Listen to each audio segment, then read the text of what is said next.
So on a Doraisa level, there's no Shemitah after Churban Abayis. And the Torah is not Meshamet Ksuf. But here on the top of Daf Lamed Vav Amid Beis, Veskilu Rabbanon, but Rebbe says that the Rabbanon instituted the Teshamet, that we should activate the mechanism of Shvitas Ksofim, even though it's Midrabbanon, and that is Eichel Shvius. We want to keep up Shvius so that Ymirtz Hashem, when the Kedushas Eretz Yisrael will be reinstated, we won't have to, learn a whole new sugi of Shvius. We'll get used to Shvius and Shvitas Ksofim. Ra Hil Shenimnu Ha'am V'Lahalvo Zeh. Hill saw that people were inhibited about extending a loan. Amad Vehiskin Prosbo. And he made a takana to basically go back to the Doraisa status that there is no Shmot, there's no Shmitas Ksofim. So whereas to me, Kabida B'Doraisa Lo Meshamta Shviz V'Takina Rabbanan de Meshamet. What are we saying now? According to the Torah law, after the Churban Abayis, the Malva has rights to collect his chov. His money is in the hands of the Lova, has to be paid up. Comes along the Rabbanon, and they institute Shemitah D'Rabbanon. And basically what happens is that the Malva is going to lose his money. How can you take money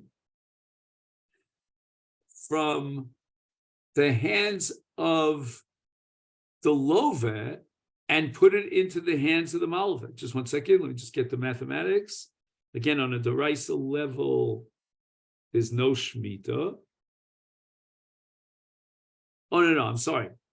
How can you take the money out of the hands of the Malva, Ki'ilu, Kaviyachol, and put it in the hands of the Lova? Meaning, if you're telling the Lova he doesn't have to repay the Chov because the Rabbanan instituted Shemitah, then you're basically making him into a Gazlan. He's stealing the money of the Malva.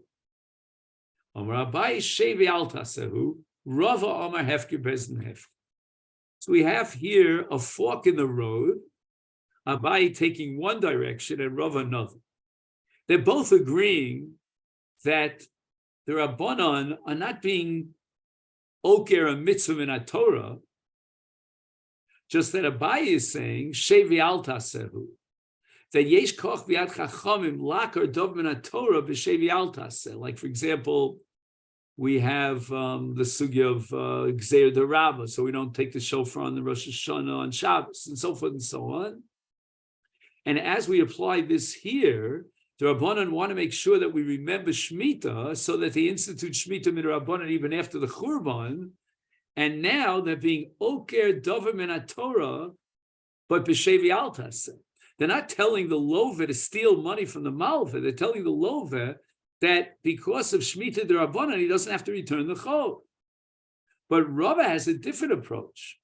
Rava says that even if I go according to the Rabbanan rejected Rebbe, and they held that Shmitas Shvius Bisman Azez Doraisa. And Hillel was Masakein Prosbol. And basically, what Hillel is saying now is that although the Malva, according to the Torah law, has no rights to collect the Chov, we're going to give him rights to collect the Chov. And in effect, the Malva is taking money out of the Lova. That's already Kumvaseh. So that would not come under the purview of Yesh Koch V'Yad Chacham Lakar Dov Min Torah, because that's only B'Shevi Alta. So now you're taking the money from the hands, ripping it out of the bank account of the Lova. That's Kumvaseh. But the answer is Hefker, Bezdin, Hefker. The Rabbanan are authorized, as we'll soon derive from Sukkim in the Torah, to take money out of someone's hands in order to make a takana or a siag and give it into the hands of someone else. That's how far the power of the Chachamim goes in Dinei moments. Shenemar, a posuk in Ezra, the Omer Rabbi Yitzchak Minayin Shehefker Bezdin Hefker Shenemar. Now we're talking about the time of Ezra when he gathered together the people and he saw that they were not behaving properly. There were a lot of marriages out, and he forced them to gather together in order to be machziram b'tshuva. And he had the Anshe Knesset Gdola send out a call, like a cruise, a declaration all over Yerushalayim that kol asher lo yavo l'shlosh yomim, anyone who doesn't come 3 days down the line, we're going to have this massive meeting. Katzas hasorim vazkenim yechram kol rechusho v'yibadol b'kal hagola. We're going to take away his property. So that was the threat. Rabbi Lezer Omar, I can derive it from Pasuk Yoshua Mehacha, with regard to divvying up the land to the Shvatim after Yoshua had conquered the land. He says, Ela anachlos asher nichalu Elazar HaKohen v'Yoshua ben Nun v'Roshei ha'avos. Now, usually the Torah used the word Roshei Hamatos, matos meaning Shvatim. But instead of saying Roshei Hamatos, the Torah deliberately changed it and said Roshei Ha'avos. V'chima inyan Roshei Meitzel Avos. Why not use the classic term Roshei Hamatos? Lo malacha ma avos manchilim es b'neim. Just like a father bequeaths his estate to his children in a Yerushan inheritance after his death. Kol ma sheyirtzu, af roshim manchilim ha'am kol ma sheyirtzu. In other words, kol ma sheyirtzu means that a father has a right to decide that he wants to shift and deviate from the Yerusha Shel Torah. Instead of his children inheriting equally, he wants to give a larger portion to one and a smaller portion to the other. He has the power to do so. So to Roshim, so to the manhigim of the Bezdin and so forth and so on, manchilim ha'am kol ma sheyirtzu. Right? They can decide where the Bailis is by divvying up the land of Eretz Yisrael. And therefore, whether it's the Rabbanan who hold that Shvius B'zman Hazeh is the Oraisa, or it's Rebbe who holds that there's Shvius the Rabbanan, there's no Akiras Dovim Torah here. It's rather the Rabbanan exercising their authority of Hefker Bezdin Hefker. Iboiluhu, the Gemara is a suffix. Ki Hiskin Hillel Prosbo Lidore Hu Desake. Was it only for his generation that he made the takana? O Dim Lidore Di Alma, or for all generations to come? Nami talking. L'maynaf Gemini Libitule. Let's say in a later generation they want to be mavatel, undermine the takana of Prosbo. Can they do so? If the takana of Prosbo on the part of Hillel was only for his generation, then later generations have the right to undermine that takana, and it no longer applies. If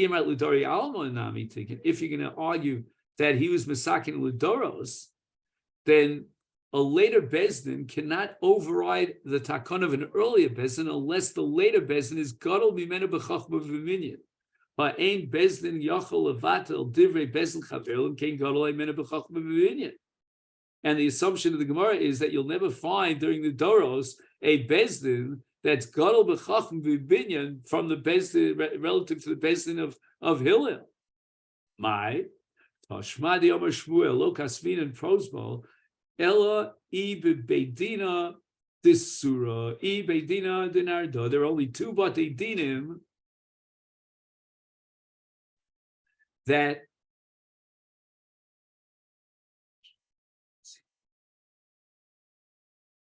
can make this takana of Prosbo, allowing the malva to collect his chov even after Shvius. And these two batei dinim are unique. And they have the power of Hefker Bezdin Hefker, because in the Bezdin in Surah, Rav sat on the Bezdin, and the Bezdin in Ardah Shmuel was the person in charge of the Bezdin, but other Batei Dinim cannot write a pruzbul. So you see that Hillel was masakin pruzbul only for his dar, and therefore in future doros there is no pruzbul. Unless you have a Bezdin, the likes of the Bezdin of Rav and Surah or of Shmuel and Ardah. These are what we call Batei Dinim Chashuvim, and they have the koach of Hefker Bezdin Hefker. But if you cannot exercise the authority of Hefker Bezdin Hefker, namely in other Batei Dinim, then there is no takana of Prosbo. Visal kedaitach l'dori alma nami takin. But if you're going to say that Hillel made this takana for all generations, is bishar beidina nami lichtavu, then all batei dinim for all generations should have the authority by virtue of the takana of Hillel to institute a prosbol. So we see that Hillel tikein rak l'dora, only for his generation. The Gemara rejects this proof. Dilma ki takin Hillel l'dori alma. I'm going to argue that what Hillel made this takana for all generations. However, he added a condition. It's got to be a bezdin choshev. Kigon beidina didei, like his bezdin, where now Shmuel is referring to his own bezdin, ukirav, and like the ukirav ami v'rav asi, like the batei dinim chashuvim of Rav Ami v'rav Asi, da'alim alaf kui mamon. Only those batei dinim that have the authority to be motzi mamon and activate Hefker Bezdin Hefker, only those have the prosbol power because they are taking money out of the hands of the lova and giving it over to the hands of the malva, allowing the malva to collect his chov even after Shvias, Havalakuli Amalo. But other Batei Dinim that do not have the power and the authority of Hefker Bezdin Hefker cannot write a prosbol. And that means that although Hillel made his takana for all generations, he added a restriction, a clause that you can only activate prosbol and validate it in a bezdin that has the power to be motzi mamon from Shimon and give it over to Reuven. Toshma. The Gemara now tries to bring a proof from another statement of Shmuel. The Amar Shmuel ha prosbola ulva dedainihu. This takana of prosbol is ulbana, literally translated as chutzpah. It's a chutzpah of the dayanim, and the Gemara is going to go back and forth as to what this word ulbana means. Iyayasher, meaning if I only had the power to do so, chayil, meaning koach, avatline, I would be mevatel the entire takana. Because as a result of this takana, Hillel basically, and prosbol is allowing the malva to collect money shelo kedin. Now, I believe, honestly, that there's a mistake here in the text of the Masechet. I want to write them a letter. Maybe you, Rabbi, can tell me I'm wrong. He says, Avatle is takana l'fisha zos hotzos moment shelo kedin me'amalva. That's a mistake.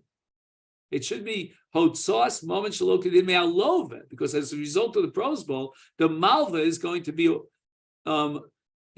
empowered to collect a chov when the Torah says that that there's a shemitah on the chov. I don't understand what the word malva is. I don't know.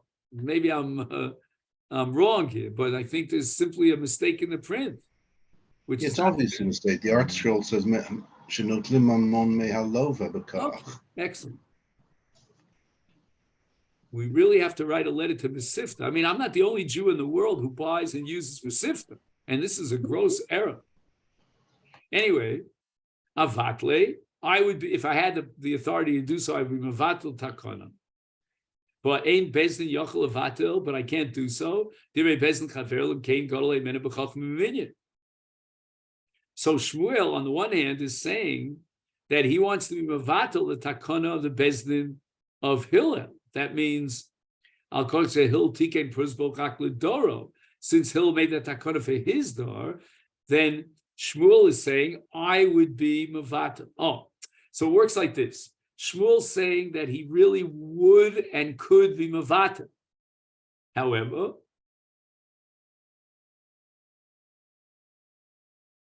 the reason for that is because the original takana of Hillel was only Lidoro. If it would have been that Hillel made a takana l'chol hadoros, then Shmuel would not be able to make that statement that he would be mavatel and be oker the takana of prosbol, because that he doesn't have the authority to do, so he's not gadol himenu b'chachma b'minyan. And the Gemara rejects it. Hachi kamer. This is what Shmuel said. Iya yasher chayil yosem Hillel. If I had a koach that was greater than Hillel, avatle. In other words, even though the takon of Hillel was ledoros, I would still be mavatlet if only I had the koch, meaning if I was gadol heimenu b'chachma b'minyan. The Gemara now quotes the opinion of Rav Nachman as a dissenting view against Shmuel. Rav Nachman Amar akaymeni. If I had the koch, I would be makayim the takana. So Gemara says, what do you mean akaymeni? You have to be makayim the takana or makayim the koy? I mean, Hillel made the takana. Hachi kamar. Ema bein bilsa the afagav de lo kosuv ke kosuv dami. I would have made a takana. Listen to this. I mean, Rav Nachman is really going out on a limb. My takana would have it that even if the prosbol was not written, I would still allow the malva to collect the chov after the shemitah. Why? It's kikosav domi. It's as if the prosbol was written. It's almost as if that Bezdin, through Zachal Yadav Shlo B'fanav, are going to write a prosbol even without being authorized by the malva to do so. That's how far Rav Nachman would go. And the Rosh says, "Hakavani shelo tzarich lichtov al tzarich lomer sanusaf bal peh lifnei hadayonim." Rav Nachman is not doing away with the entire requirement of authorizing the bezdin. That's impossible. But he can do so without a prosbol, without a shtar.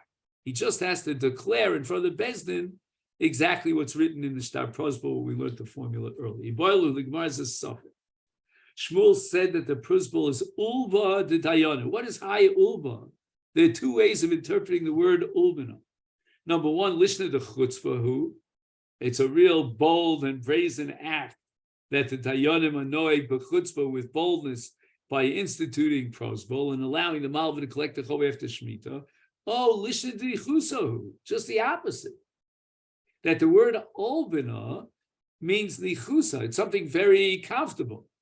Not a chutzpah, but something comfortable. What's comfortable about it? It seems that right before Shemitah, meaning, let's say in the 6th year or maybe even in the 7th year, there was a flood of people that were barging into the Bezdin, banging on the table, say, write me a prosbol. And it's an overburden.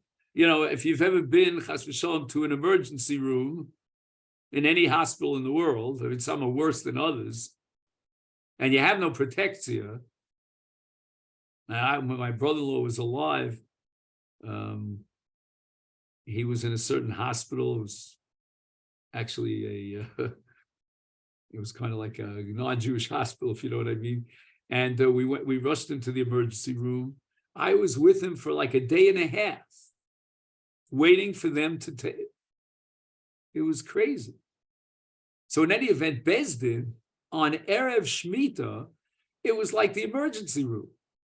They were flooded by all these malvim that wanted to introduce a prosbol. So therefore, what's lishna denichusa?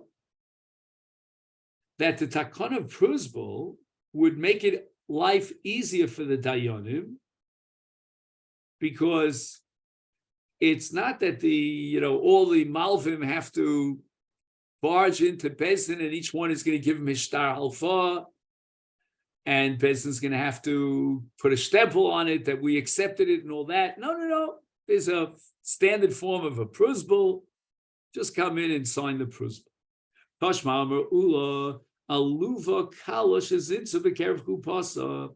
Am Yisrael at the time of the Chet of the Egel in the Midbar of Sinai, when they were under the Shekhinah, and they were like Mizana by worshiping the Egel under the very chuppah of Har Sinai. So you see that at least in the language of Ula, the word aluva means chutzpah. What a chutzpah is, that Klal Yisrael under the chuppah with Klal Yisrael, with HaKadosh Baruch Hu, and they're worshiping the Egel. Amar Rav Mori, brother of the Bashmuel, Mikra. Where did Ula see in the Tanakh that the word ulbina refers to Klal Yisrael worshiping the Egel like a kala under the chuppah? Shenemar, it says in Shir HaShirim, Ad Shamelch B'Msibo, nirdi nasan recho. While the king was still in his chuppah, those who are nirdi, who are adorned with besamim, with beautiful smelling, so it's with reach tov, and already nasan recho. Nasan recho, I think, means that the reach was lost. Nasan, here he says in the Masifta that nasan hainu ozav. So ozav recho, we already lost that beautiful reach of the kala under the chuppah by worshiping the egel. Amar Rav adain chavivusu gaban. This pasuk should not be seen and in negative light, as if it's all about the chait of Klal Yisrael, but rather there's a chavivus of Klal Yisrael, the ksiv nasan v'lo ksiv isriach. Nasan recho, it doesn't say isriach recho. So there was no most, God did not find us repulsive even after the chait ha'egel. Tan Rabbanan. Now we have a slight agadita, just for a few lines. Hanelovim v'enam olvim, those who are sort of embarrassed by someone else and they don't respond with, by getting angry and so forth. Shomim charposneim meshivim, and they accept their busha and they don't respond. They don't start cursing that person and yelling at him. Osim me'ava, these are people who are typically Makayim mitzvahs be ava. Ava means without any desire for reward. There's a lower level called yiras ha'onesh and a higher level called ava or romamus. Usmechem b'yisurim, they realize that no matter what yisurim they suffer, it's a lot less than what they deserve. Aleim HaKosav Omer, the pasuk says in Shoftim, in the Shira of Dvorah, which we read in the Haftorah, V'oav of Ketzeis HaShemesh B'gvuraso, that Oavei Hashem will go with a certain strength till they reach high levels. And there they'll have Malchus, they'll have Memshala B'chol Ha'olam. Honestly, this sounds like a Likutei Moharan. The Breslov Rebbe, Rabbi Nachman, spoke very often about the memshala that a tzaddik amiti has over the world, and every person has a certain memshala over some people in some area. But here we're going to have a malchus memshala b'chol ha'olam. I guess we're talking about a real tzaddik amiti, k'mo hashemesh, like the sun, that its light gets stronger and stronger up till the zenith in the midday. And it has a memshala b'chol ha'olam. That's called shemesh b'gvurasa. Ktseis shemesh b'gvurasa. My prosbo. What is the meaning of the word etymologically prosbo? Now here I get a little confused. I'll tell you what it confused me, and I think maybe you'll help me, Rabbi Rhodes, with your Gemara. Omar Rav Chisda pros bule. Now the word bule, the Gemara is going to establish on the next Amud, means ashirim, rich people.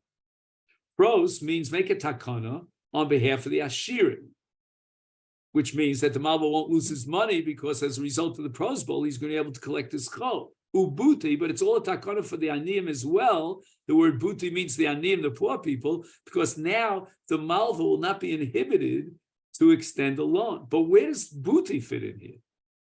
It says pros, bull. Where does it say buti? Do you have anything in your Gemara, maybe? I couldn't figure this one out. In Yiddish, we would say, Vu steht Buti.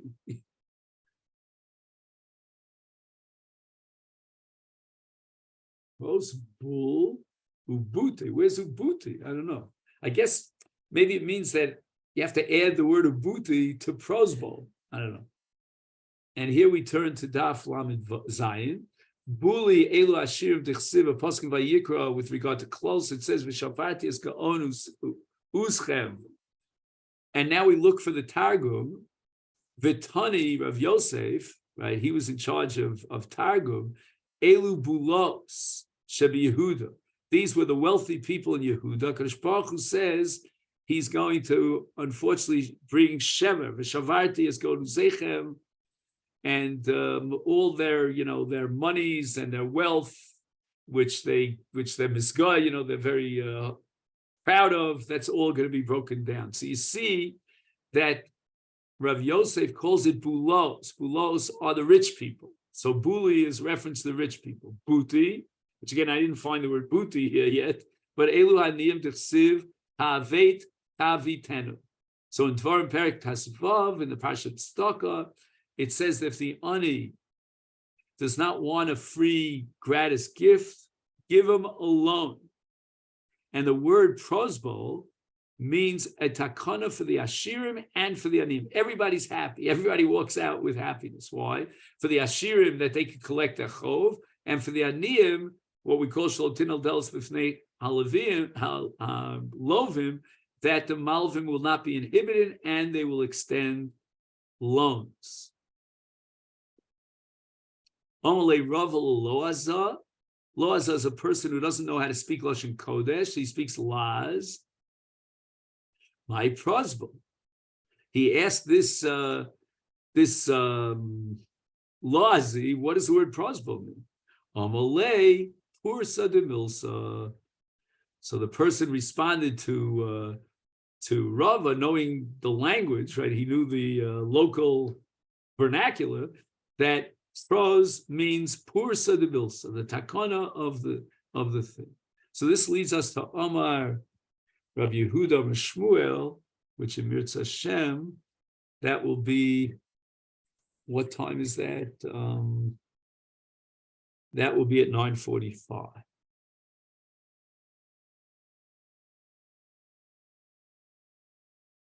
Okay then. So if by any chance you see anyone who tells me where Booty is written here in Prusbul, let me know. Have a great day. Thank you so much.